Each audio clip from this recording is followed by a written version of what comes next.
Kang Jae-min is a feared Korean mafia boss, cold, untouchable, and surrounded by power. But behind closed doors, he hides a physical or psychological truth that no woman has ever been able to face without fleeing in terror. Every relationship ends with a slammed door and a bruised ego. Until one night, Kendra Cole, a quiet but emotionally resilient waitress, finds herself in his inner sanctum. While every survival instinct screams at her to run, she chooses to look past the monster and see the man. Her decision to stay doesn't just shock Jae-min. It shatters his isolation and invites a level of danger that puts both of their lives on the line as his enemies close in on his newfound weakness. The silence in the penthouse wasn't empty. It was heavy, a physical weight that pressed against Kang Jae-min's chest until his lungs burned. He stood by the floor-to-ceiling window, the neon pulse of the city below mocking the stillness of his room. Behind him, the door had just clicked shut, softly, as if the woman who had fled didn't want to wake the monster she was leaving behind. He didn't need to turn around to know she was gone. He could still smell her expensive perfume, a floral scent that now felt like a stain on the air. She had been the daughter of a shipping magnate, a woman raised around power, yet the moment Jae-min had let the mask slip, the moment he had stepped out of the shadows of his reputation and showed her the jagged truth of his existence, she had looked at him with a terror so raw it was almost insulting. "You're amazing," she had whispered, her voice trembling as she scrambled for her silk wrap. "But I can't. I can't be part of this." It was the same script, just a different actress. Jae-min picked up the crystal tumbler from the side table, the amber liquid catching the light. He was the man who owned the skyline, a sovereign of the underground whose name made politicians whisper in fear. He had built an empire on the philosophy that control was the only thing that mattered. But as he drained the scotch, the burn in his throat was a sharp reminder of the one thing he couldn't control, the inevitable retreat of anyone who got too close. He was a man meant to be feared, not held. He was a king whose throne was built on a foundation of isolation. Every woman who walked through that door arrived seeking the thrill of the danger, the prestige of the boss, but they all left for the same reason. They realized that the danger wasn't a costume he wore. It was the air he breathed. His phone buzzed on the marble counter, the vibration jarring in the quiet. It was Victor, likely with news of the mounting tension at the docks, but Jae-min didn't move. For the first time in years, the business of blood felt secondary to the cold reality of his own skin. He stared at his reflection in the glass, seeing the sharp lines of a face that commanded thousands, yet realized he was the only person in the world who wasn't afraid to look himself in the eye. He was the man no one stayed for, and tonight, the empire he had built felt like nothing more than a very expensive cage. The following evening, the neon lights of the Lower East Side bled into the rain-slicked pavement, but inside Rosie's diner, the air smelled of burnt coffee and cheap floor wax. Kendra Cole moved between the cracked vinyl booths with a practiced, rhythmic grace, her mind a million miles away from the grease-stained menus she carried. She was used to the late-shift crowd, the exhausted night-shift nurses, the desperate gamblers, and the shadows who preferred the corner tables where the light didn't quite reach. She was observant by necessity, a trait honed by years of navigating a world that rarely felt safe. She didn't just see customers. She saw the tremor in a hand, the way a person looked at the door, the stories hidden in the set of a shoulder. It was this intuition that made her pulse skip when the bell above the door chimed at 3 a.m., admitting a man who looked like he had stepped out of a different reality. Kang Jae-min didn't belong in a queen's diner. His suit cost more than the building, and his presence was a vacuum that sucked the oxygen out of the room.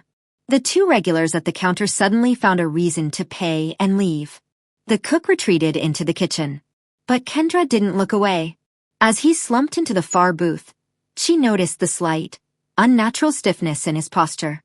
She saw the way his hand gripped the edge of the table, his knuckles white against the dark wood. Most people saw the monster of Manhattan, the man whose name was a death sentence. Kendra saw a man whose breathing was too shallow, whose eyes carried a fatigue that went deeper than a lack of sleep. When she approached him, the metallic scent of iron hit her, sharp, unmistakable, and fresh. The kitchen's closing soon, she said softly, her voice steady despite the electricity crackling in the air between them. He didn't look up, his jaw tight enough to snap. Just coffee. Black. His voice was a low rasp, textured with a pain he was clearly trying to bury. As Kendra turned to grab the pot, she saw a dark, spreading stain on his white shirt, hidden just beneath the lapel of his jacket. Anyone else would have called the police or run for the back exit. But as Kendra poured the steaming liquid into a porcelain cup, she felt a strange, defiant pull in her chest. She had spent her life watching people walk away from the broken. She wasn't going to be one of them. Not tonight. Not when she could see the man behind the mask was starting to bleed. The coffee cup clattered softly against the saucer, the only sound in the vacuum that had become the far corner of the diner. Jamin didn't drink. He didn't move. He simply stared at the steam rising from the liquid, his eyes fixed and glassy, as if he were watching his own life unravel in the dark swirls of the caffeine. Kendra lingered a step away, the coffee pot still in her hand, the weight of his presence pressing against her like a physical barrier. The atmosphere was thick, charged with the kind of tension that precedes a lightning strike. Outside, the city hummed with its usual indifference, but inside this small circle of light, time had slowed to a crawl. Kendra could hear the rhythmic hum of the refrigerator and the distant, muffled sound of a siren, but it was the silence between them that was deafening. It was a silence filled with things unsaid, the weight of his blood, the danger of her proximity, and the unspoken question of why neither of them had moved. Jamin's shadow stretched long across the linoleum, jagged and imposing. He was a man who usually occupied space with a terrifying certainty, but tonight, he looked like he was vibrating at a frequency of pure pain. His breathing was hitched, a shallow, staccato sound that made Kendra's own chest tighten in sympathy.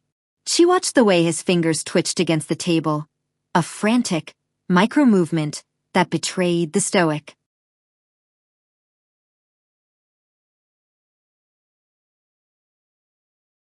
Mask he wore. She knew she should walk away. The back office was safe. The kitchen was a sanctuary. But every time she shifted her weight to leave, she caught the way his jaw worked, the muscle jumping as he fought to stay upright. He wasn't just a boss in this moment. He was a person standing on the edge of a precipice, waiting for the final shove. The air grew colder, the neon sign in the window flickering with a sharp, electric buzz that seemed to mirror the fraying edges of Jamin's control.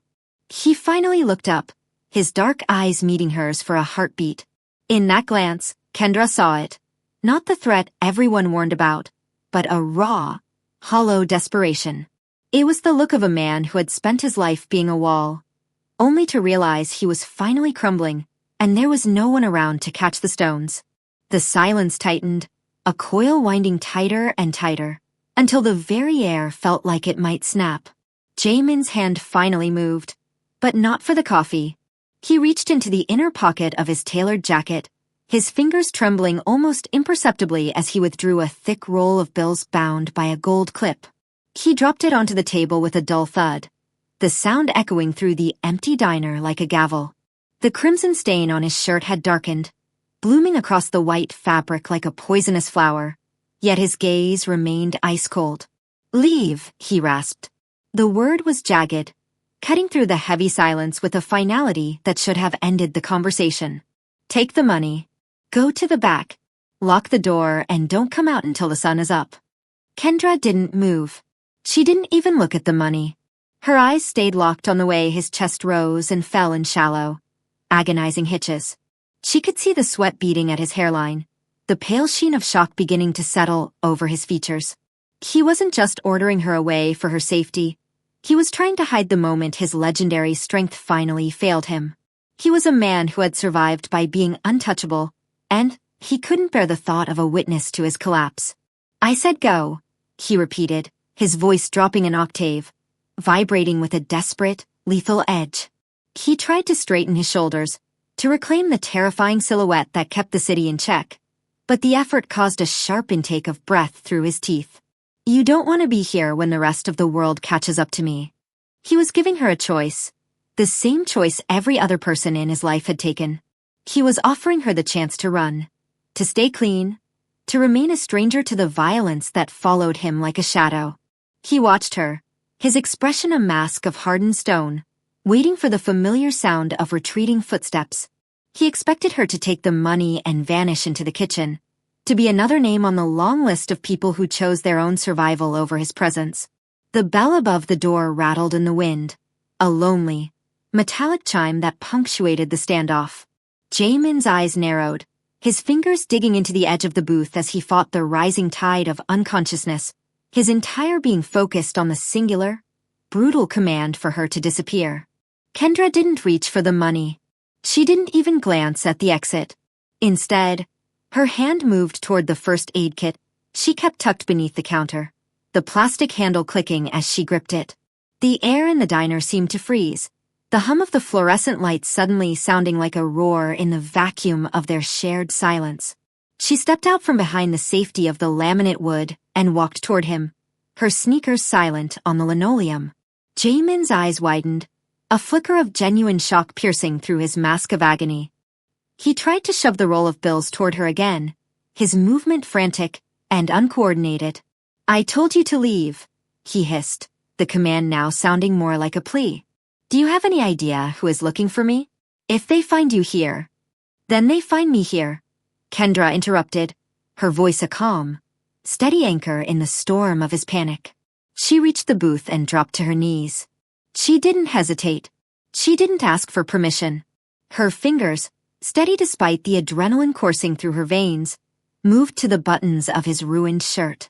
She could feel the heat radiating from his skin, the frantic beat of his heart thundering against his ribs like a trapped bird. Every instinct she possessed told her that this was the point of no return. To help this man was to invite his shadows into her life. To touch him was to become an accomplice to whatever war he was fighting. Jaemin froze, his breath hitching as her cool fingertips brushed against the burning skin near the wound. He looked down at the top of her head, his hands hovering over her shoulders as if he meant to push her away, yet his fingers remained curled in the air, trembling. He was waiting for the moment the fear would finally win, the moment she would realize the gravity of her choice and flee like all the rest. But Kendra only worked faster. She opened the kit, the antiseptic scent stinging the air. She had every reason to walk out that door, 100 warnings from a life lived in the margins of a dangerous city. But as she looked up and met his gaze, she saw the monster of Manhattan for what he was in that singular, quiet moment. A man who was used to being feared, but had forgotten how it felt to be cared for. "I'm not leaving," she whispered, the words of vow that shifted the very foundation of the room. "Now hold still. This is going to hurt." The antiseptic swab hissed against his skin, and Jaemin let out a sound that was half groat, half snarl, his body recoiling instinctively against the booth's vinyl backrest. As Kendra peeled back the blood-soaked fabric of his shirt, the true nature of his curse was finally laid bare under the harsh, buzzing fluorescent lights. It wasn't just a bullet graze. Across his ribs and stretching up toward his shoulder was a jagged network of silver scars, but they weren't from blades or gunfire. They were systemic, marks of a life lived in a crucible of physical extremes. But as she cleared the fresh blood away, she saw what had truly sent the other women screaming for the door. It wasn't the wound itself. It was the way his body was reacting to the trauma. Beneath the skin, a strange, rhythmic pulsing was visible, his veins glowing with a faint, unnatural amber hue that seemed to burn from the inside out. It was the monster's mark, a rare physiological anomaly whispered about in the darkest corners of the underworld, a byproduct of the experimental enhancements his father had forced upon him to ensure he would never be weak. To a normal woman, it looked like a sickness, a demonic possession, or a biological ticking time bomb. It was a sight that made most people feel their own mortality, a reminder that Jaemin was no longer entirely human. He watched her through hooded eyes, his muscles coiling as he waited for the inevitable gasp, the drop in her expression, the scramble to get away from the freak on the table. He braced himself for the rejection he had memorized like a prayer. Instead, Kendra's hands didn't shake. She didn't recoil. She leaned closer, her eyes narrowing not in fear, but in intense, focused concentration. She traced the edge of the amber glow with a light touch, her warmth grounding the chaotic energy surging beneath his skin. "It's beautiful," she whispered, her voice barely audible over the hum of the diner. Jamin's breath hitched, a genuine tremor finally breaking through his stoicism. He had expected her to see a curse, a biological weapon, or a reason to run. He hadn't expected her to see him. For the first time in his 30 years of violence and isolation, the burning in his chest wasn't from the bullet or the enhancements. It was the sudden, terrifying sensation of being understood by a stranger in a pink uniform. The secret he had spent a lifetime hiding was out, and for the first time, the world hadn't ended. It had simply gone quiet. The peace of the diner was shattered not by a sound, but by the sudden, heavy kill of an engine in the parking lot. The flickering neon, open sign hummed a final, desperate note before the front windows were washed in the cold, predatory glare of high-beam headlights. Kendra froze, her hand still hovering over the strange, amber glow of Jamin's skin. The intimacy of the moment vanished, replaced by the suffocating weight of the world he had tried to warn her about. Jamin's reaction was instantaneous. The vulnerability she had seen moments ago retreated behind a wall of lethal instinct. Despite the blood loss, he shifted with a fluid, terrifying speed, his hand snaking out to catch Kendra's wrist, not to hurt her, but to pull her down behind the protective shield of the laminate booth. "They're here," he rasped, the amber veins beneath his skin pulsing with a violent, renewed intensity. The bell above the door didn't chime this time. It screamed as the glass was kicked inward. 3 men moved through the threshold, their silhouettes jagged and dark against the blinding light of the street. They didn't look like the street thugs Kendra was used to seeing in Queens. They moved with a silent, military precision, the suppressed barrels of their weapons glinting like the eyes of deep-sea predators. "Moretti sends his regards, Jamin," a voice called out, distorted and hollow in the cavernous silence of the diner. "He said if we found a witness, we should make it quick." Kendra's heart hammered against her ribs, a frantic rhythm that threatened to choke her.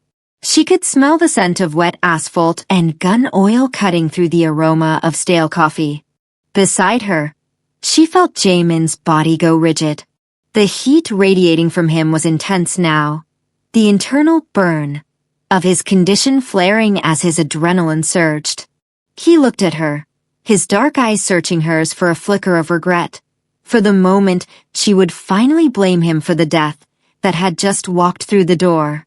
But as the first bullet shattered a sugar shaker on the counter above them, sending a spray of white crystals through the air like snow, Kendra didn't pull away. She gripped the sleeve of his ruined shirt, her knuckles white. She had chosen to stay for the man, and as the shadows of his empire closed in to claim them both, she realized that the world he lives in was no longer a story she was watching. It was a war she was now fighting. The booth's wooden frame splintered over their heads, a rain of debris dusting Kendra's hair as another suppressed round hissed through the air. Jamin's grip on her wrist was iron, his heat searing through her skin. He looked at her, his face a mask of predatory focus, the amber glow beneath his veins now a fierce, thrumming light. "The back exit," he commanded, his voice a low vibration she felt in her marrow. "Go! Now! They aren't here for a waitress. If you leave through the kitchen, you can disappear before they realize you're gone." He was giving her the out again, the final, ultimate chance to sever the tie. He began to shift his weight, preparing to stand and draw their fire, essentially offering his life as a shield for her retreat. It was a tactical sacrifice, a cold calculation from a man who had never known anyone to stay when the bullets started flying. Kendra looked at the back door, then back at the man who was currently bleeding for a city that hated him. She saw the way his wound had reopened, the blood mixing with the unnatural amber light. If she left, He would die in this diner, alone on a linoleum floor, just another ghost in the history of New York's underground. She didn't run. Instead, she reached out and grabbed the lapel of his jacket, pulling him closer until their foreheads nearly touched. "I told you I'm not leaving," she whispered, her voice cutting through the sound of breaking glass. "You can't fight them all like this. Not while you're leaking half your life onto my floor." She reached back into the first aid kit, her fingers finding a heavy canister of industrial-grade degreaser. She kept for the kitchen vents. It wasn't a weapon, but in her hands, it was a tool. Jamin stared at her, the shock in his eyes momentarily overriding his lethal instincts. He had spent 30 years building an empire, and in 10 minutes, a woman with honey-colored eyes and a pink name tag had dismantled every rule he lived by. She wasn't staying because she was trapped. She was staying because she chose to be his anchor. As the heavy boots of Moretti's men crunched over the shattered glass of the entrance, Kendra tightened her grip on Jamin's hand. She was a waitress from Queens who had never held a gun, but in that moment, she was the most dangerous thing in the room, because she had nothing left to lose and a man worth saving. The shadows of the three men stretched across the floor, distorted by the flickering neon, as they fanned out to flank the booth. Jamin moved with a sudden, violent grace that defied his injuries. As the lead gunman rounded the counter, Jamin didn't reach for a weapon.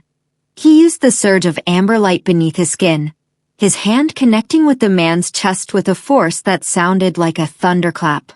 The gunman was launched backward, crashing through a display of glass-fronted pastries, but the remaining two didn't hesitate.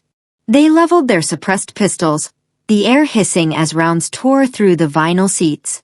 Kendra didn't scream. She didn't have the breath for it.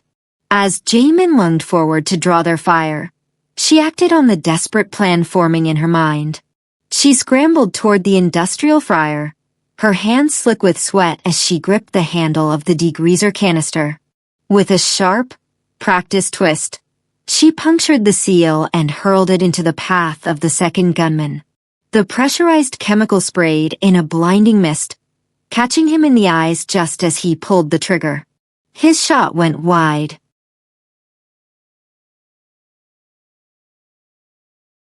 Shattering a mirror behind the bar, and in that heartbeat of distraction, Jamin was on him. The struggle was brief and brutal. Jamin's movements were blurred, fueled by a frantic, unnatural energy that seemed to consume the oxygen in the room. He disarmed the man with a sickening crack of bone, but the third assassin, the one who had spoken, was already repositioning, his barrel aimed directly at Kendra. Enough! Jamin's voice wasn't human.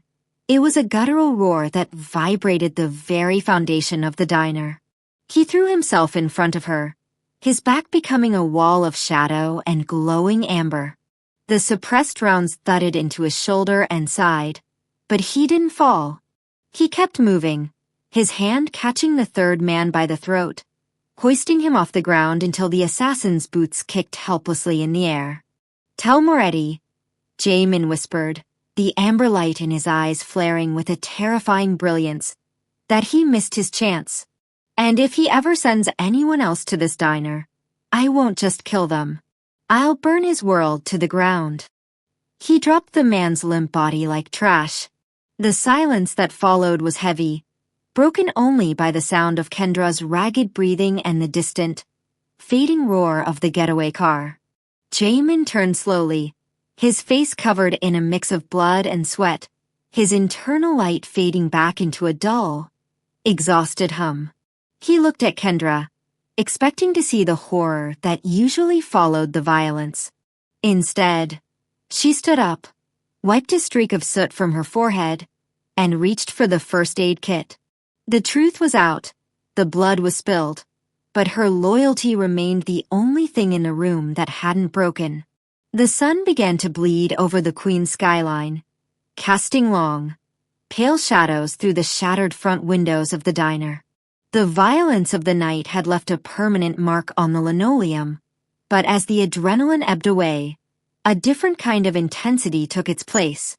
Jamin sat slumped against the base of a booth, his breathing heavy and labored, the unnatural amber glow beneath his skin finally dimming into a faint, exhausted ember.